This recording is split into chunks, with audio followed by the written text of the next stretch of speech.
അപ്പോൾ രാജീവേട്ടൻ ഇന്ന് നിങ്ങൾക്കായിട്ട് ഒരു ടിപ്പും കൂടി ഷെയർ ചെയ്യാൻ പോകുന്നുണ്ട്. എല്ലാ വർഷവും ഞങ്ങളത് ചെയ്യാറില്ലാണ് കേട്ടോ. ഒരു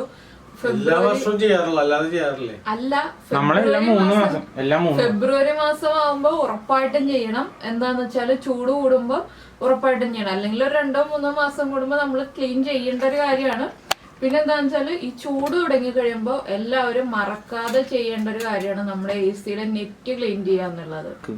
അപ്പൊ ഇത് മെയിൻ ആയിട്ടൊരു ഓർമ്മപ്പെടുത്തലാണ്. ആളുകൾക്ക് അറിയാവുന്ന കാര്യമാണെങ്കിലും ചില കാര്യങ്ങൾ കൃത്യസമയത്ത് ഓർക്കില്ലല്ലോ. അപ്പൊ അതിനു വേണ്ടിയിട്ടുള്ള ഒരു ഓർമ്മപ്പെടുത്തലും കൂടിയാണ്. നമ്മുടെ ചൂടൊക്കെ കൂടിക്കൊണ്ടിരിക്കുകയാണ്.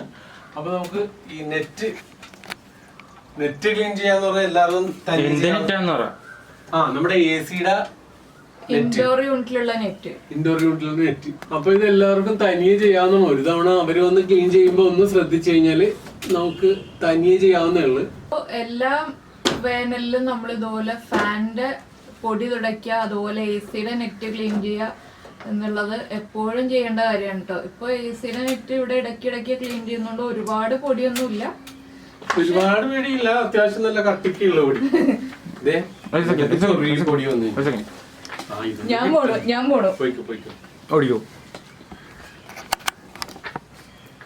നല്ല കട്ടിക്കുണ്ട് പൊടി.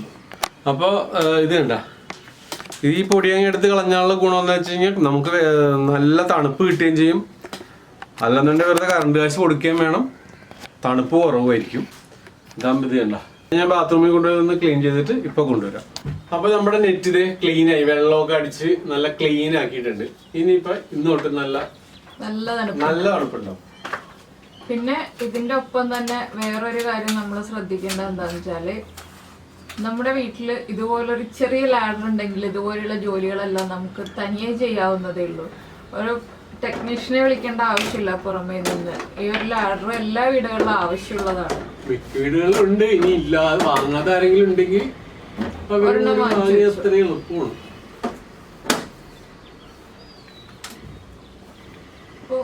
അപ്പൊ നെറ്റിന്റെ കാര്യം ഇത്രേ ഉള്ളൂ. നെറ്റും ക്ലീൻ, AC-യും ക്ലീൻ, എല്ലാം ക്ലീൻ. ഇനി അടുത്ത പരിപാടി എന്താന്ന് വെച്ചാല്, പൊതുവെ ഞങ്ങൾ എല്ലാ വർഷവും ചെയ്യാറുള്ള ഒരു കാര്യമുണ്ട്. നമ്മുടെ ബെഡിന്റെ ആ ഫോം ഉള്ള സൈഡ് തിരിച്ച് പൊന്നുനെ കാണാം. അതല്ലേ രസം. അപ്പൊ ഞാൻ പറയുന്നത് പറഞ്ഞു.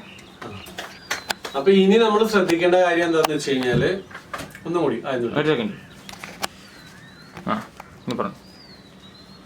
ഈ ബെഡ് കാണാൻ പറ്റണ്ട.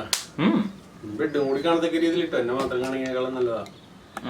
കിട്ടോ ലോകം മുഴുവൻ കാണാം. ബെഡ് എന്തോരം ബെഡിന് അങ്ങോട്ട് അവിടെ വരെ കാണാൻ പറ്റും. ഈ കോർണറാ ഇത്രയോടെ അങ്ങോട്ടാക്കി. എന്റെ ഇവിടെ തൊട്ട് ഇനി ബെഡിന്റെ കാര്യം പറയാൻ പോണം. അപ്പൊ ബെഡിനെ കാണിക്കാൻ നല്ലത് താത്തി വയ്ക്കാതെ. ക്യാമറ കാണിച്ചൊരു ഐഡിയ വേണം.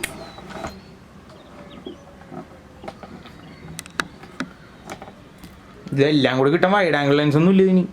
ആ കോർണർ വെച്ചതിന് മാത്രമേ എന്നെ കിട്ടുമ്പോ മാക്സിമം അതങ്ങനെ എടുത്തേക്കണേ. അപ്പൊ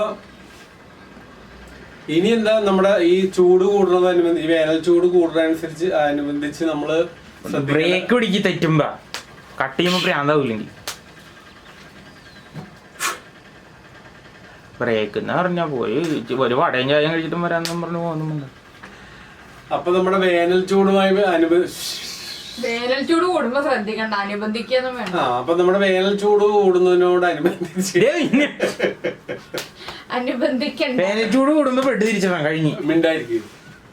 അപ്പൊ വേനൽ ചൂട് കൂടുമ്പോ നമ്മൾ ശ്രദ്ധിക്കേണ്ട അടുത്തൊരു കാര്യം എന്താന്ന് വെച്ച് കഴിഞ്ഞാല്, കുറെ ആളുകൾക്ക് അറിയാൻ പാടില്ലാത്തൊരു കാര്യമാണോ ശരിക്കും ഈ ബെഡ്.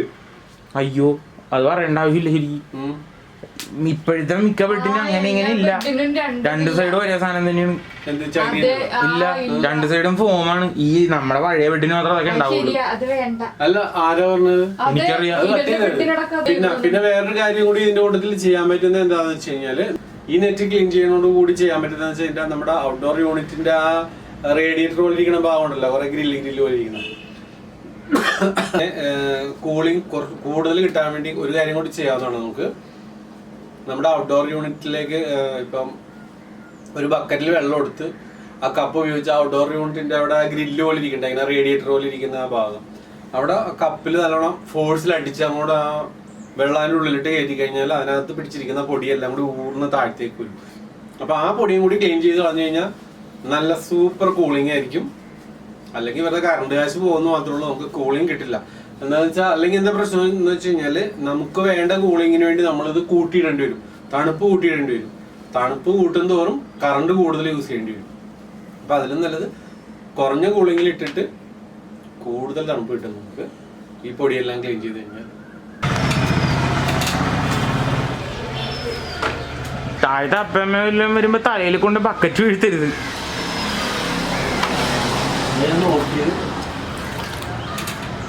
നമുക്ക് ഔട്ട്ഡോർ യൂണിറ്റ് ക്ലീൻ ചെയ്യാം. അപ്പൊ ഇനി നമുക്ക് നമ്മുടെ ഔട്ട്ഡോർ യൂണിറ്റിൽ വെള്ളം ഒഴിക്കാം കേട്ടോ. അത്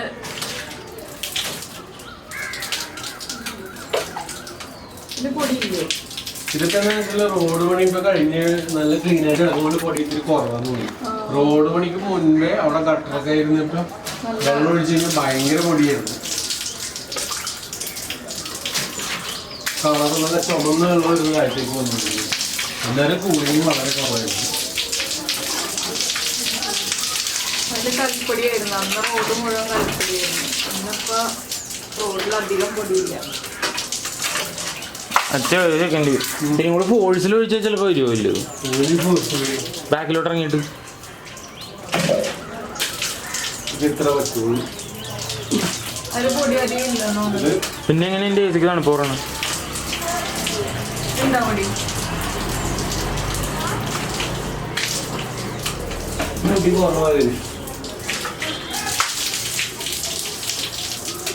വീഴുണ്ട്, ടെക്പ വീഴുണ്ട്. ഇതേ വെള്ളത്തിന്റെ കളർ ഒത്തിരി മാറില്ല.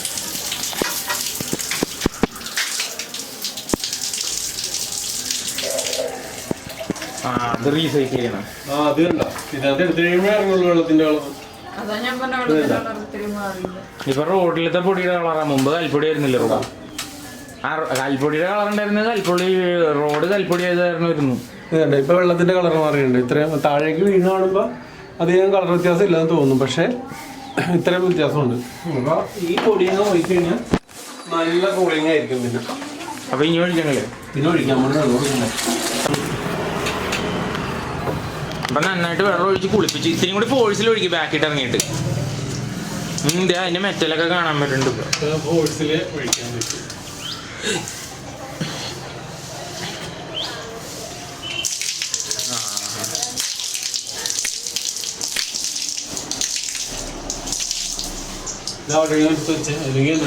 കാലിലും ചെന്നേ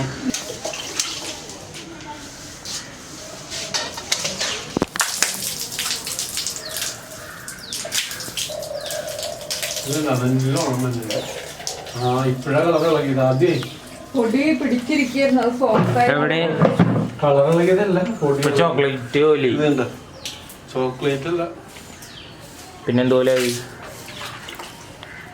പൊടി ഇളകിയിരിക്കുന്നു. ഇല്ല വെള്ളം അതൊക്കെ അറുത്ത വെള്ളം.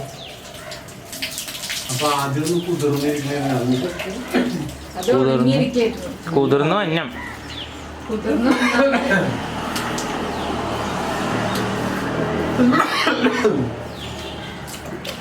ചട്ടിയിൽ ഒഴിക്കണ്ടായിരുന്നു.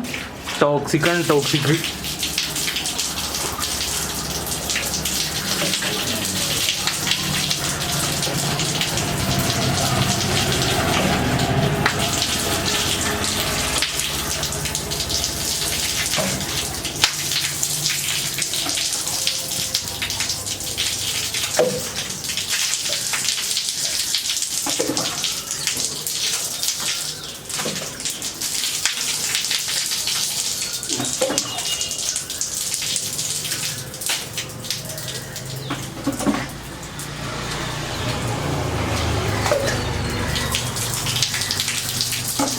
ഇപ്പൊ കളർ എങ്ങനെയുണ്ട്?